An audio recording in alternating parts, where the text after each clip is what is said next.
Apakah masih yakin dengan satu putaran? Kalau lihat pengamat-pengamat udah meragukan itu.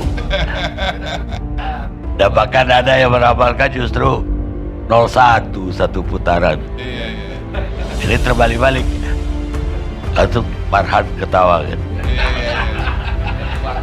Pembawa acara Indonesian Lawrence Club, Karni Ilyas, memberikan pertanyaan kepada aktivis satu putaran, M. Kodari. Ia mengatakan apakah masih yakin dengan Prabowo menang satu putaran. Sementara ada beberapa pengamat politik mulai ragu dan malah memberikan paparan satu putaran untuk kemenangan pasangan Anies Baswedan dan juga Muhaimin Iskandar. Apakah masih yakin dengan satu putaran? Kalau lihat pengamat-pengamat udah meragukan itu. Dan bahkan ada yang meramalkan justru 0-1 satu putaran. Mendengar pertanyaan tersebut, M. Kodari sempat kikuk. Ia mencoba menjawab bahwa kalau ditanya level kepercayaan pada dirinya, kemungkinan terbesarnya yang bakal menang Pilpres satu putaran itu adalah Prabowo Gibran dengan angka 70%. 30%-nya akan ada pemilu 2 putaran. Jadi kembali kepada pertanyaan Abang, bagaimana nasib gerakan sekali putaran? Masih optimis? Ya, bukan suatu kepastian, tidak suatu kepastian, tetapi possibility-nya paling besar dari 3 paslon ini untuk mencapai sekali putaran itu adalah 02.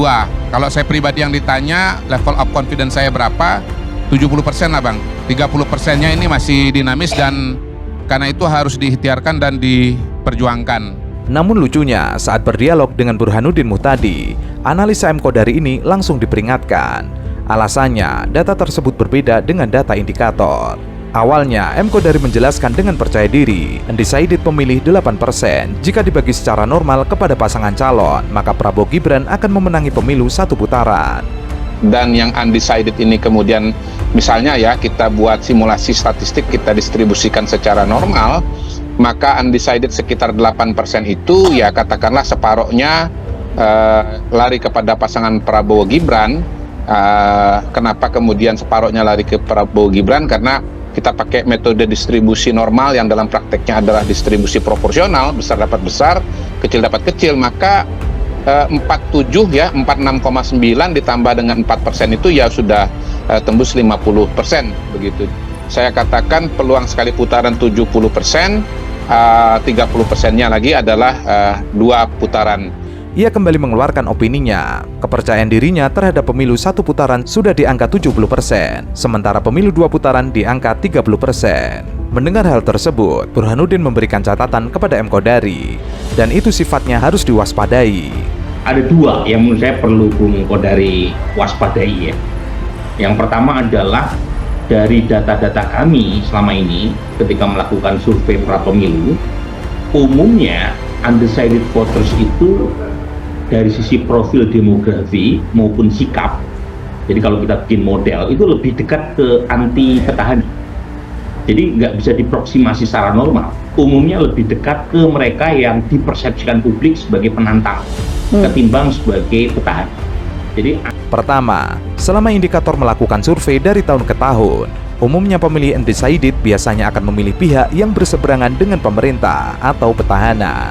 Tentu hal ini tidak bisa dibagi secara normal, karena 8-10% akan memilih penantang ketimbang petahana. Jadi antara 6-10% mereka yang belum menentukan pilihan, itu kemungkinan besar lebih banyak lari ke calon yang dipersepsikan sebagai lawan paslon 2. Itu yang pertama. Burhanuddin lalu melanjutkan, perlu diingat partisipasi pemilih muda dalam pencoblosan pemilu itu lebih rendah dibandingkan dengan pemilih yang lebih tua. Padahal pemilih paslon nomor 2 didominasi oleh generasi muda yang angkanya mencapai 52%. Kedua, jangan lupa ya, kalau kita lihat atau kita bedah data pendukung 02, itu umumnya sebagian atau sebagiannya itu datang dari anak muda. Jadi misalnya data saya 54% yang berasal dari generasi Z itu cenderung memilih paslon 02. Tetapi kalau kita mengacu pada pengalaman exit poll yang kami lakukan sejak 2009 sampai sekarang, itu ada satu pola di mana tingkat turnout anak muda itu lebih kecil daripada pemilih yang lebih tua. Burhan menambahkan, pada tahun 2019, dari 90% anak muda yang mengikuti Pilpres, yang mencoblos hanya 60%.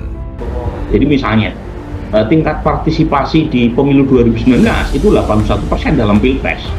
Tapi turnout anak muda itu hanya 60-an%, jauh di bawah rata-rata nasional. Jadi ada semacam Gen Z and Millennial Paradox discount yang harus diwaspadai itu. Karena pendukung paslon 02 kebanyakan dari anak muda. Memang jumlah ini besar dari sisi BPS 53% datang dari kelompok Gen Z dan milenial, tetapi tingkat partisipasinya tidak sekuat kelompok yang lebih tua.